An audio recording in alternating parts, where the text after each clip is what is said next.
Hey guys, Simon here bringing you more Shadows Over Innistrad speculation. For the past few videos, we've been focusing more on Nahiri's plans, specifically what she hopes to summon in order to take vengeance upon Soren and his home world. Even though this is a major mystery, there's still plenty more secrets to uncover in SOI.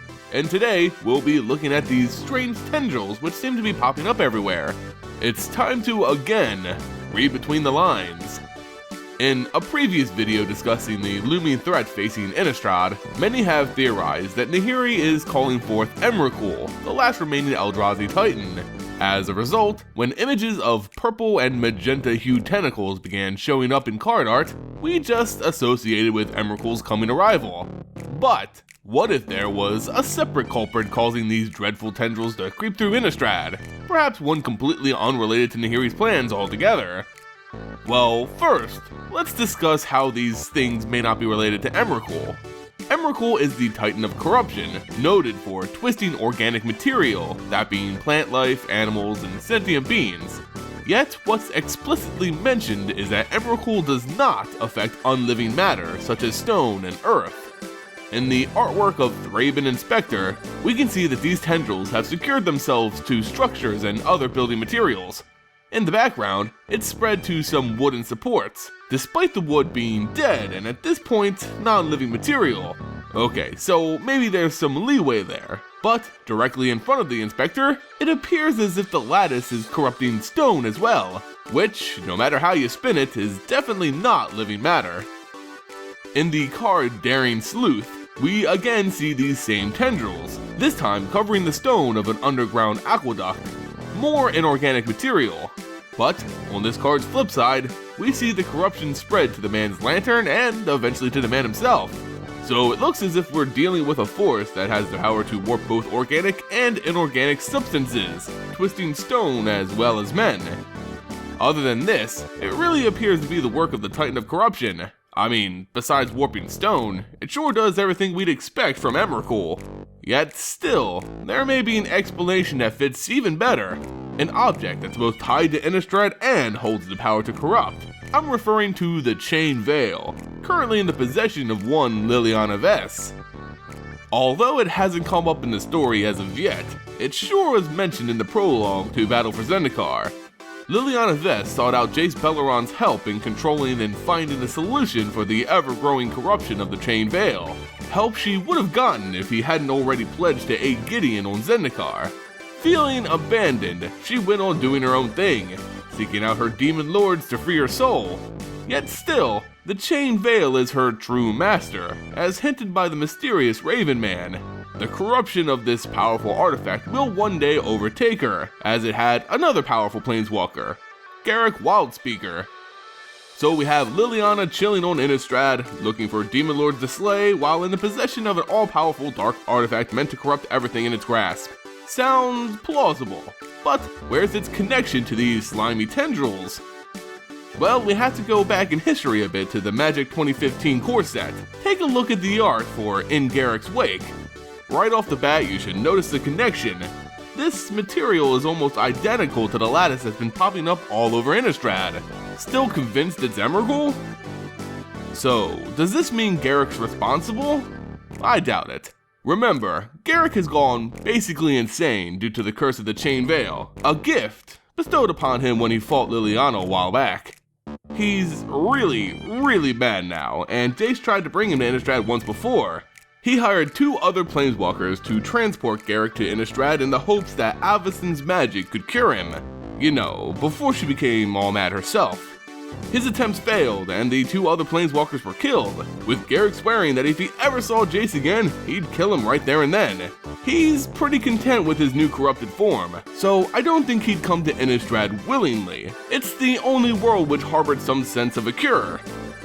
This image is meant more to connect the power of the Chain Veil to what's going on in the story right now. Not only does it have a tie to this lattice corruption appearing everywhere, but it may also be impacting the local residents of the plane. More specifically, the Angels and Avacyn herself.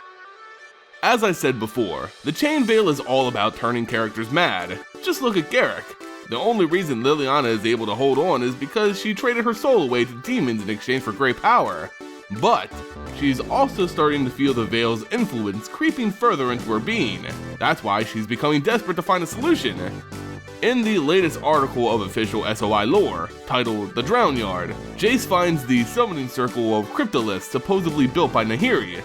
He finds zombies in the surrounding ocean and a band of evil angels flying overhead. He puts 2 and 2 together and concludes that Liliana Vess is causing all this madness. It's no secret that Liliana doesn't like angels. Maybe this is her major play against Avacyn and her kind, turning them mad as a means of some self-glorious game. Jace has the right pieces.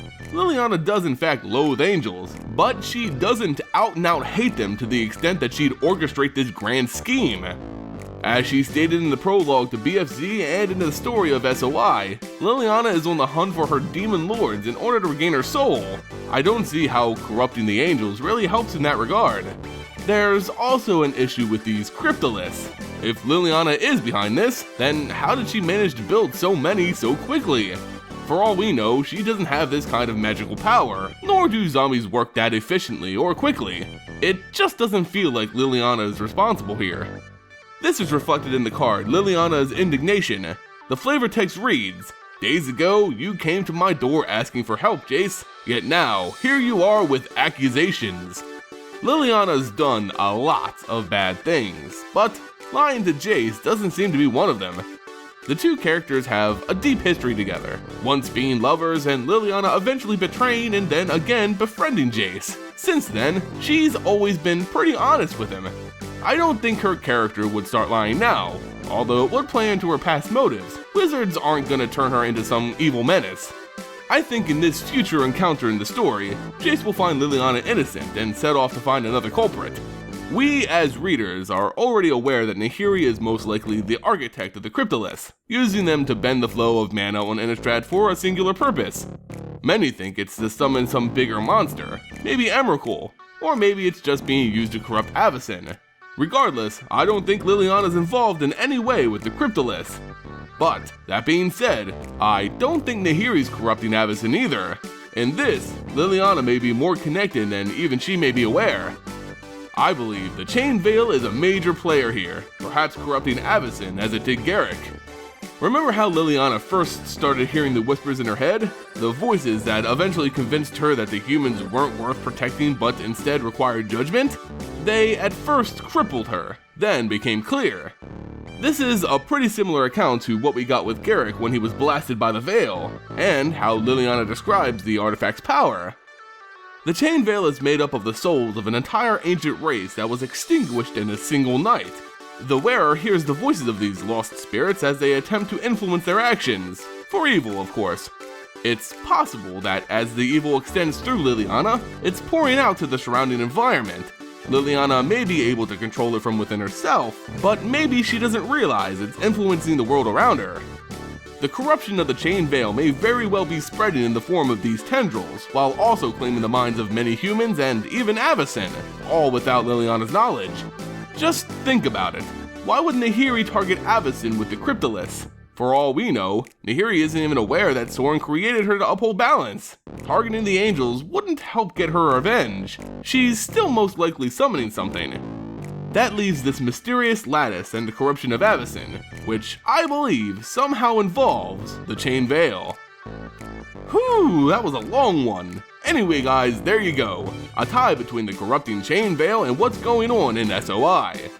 Maybe Nahiri will summon Garruk with the cryptoliths. I kid, but I feel like him not being included in this story would be a waste. Only time will tell though. Anyway, that's gonna do it for this video. Let me know your thoughts on this theory in the comments below. If you enjoyed it, consider throwing it a like and subbing to the channel. It goes a long way in supporting future content. Remember, you can stay up to date by following me on social media. Find links to those in the description below. Want to continue supporting the Vorthos army? Check out my Patreon page and consider making a pledge. Patrons not only directly support the channel, but they also get entered into monthly contests to win cards, booster boxes, and more. Check it out, you can find the link in the description. In any case, thank you all so much for watching, and I'll see you next time.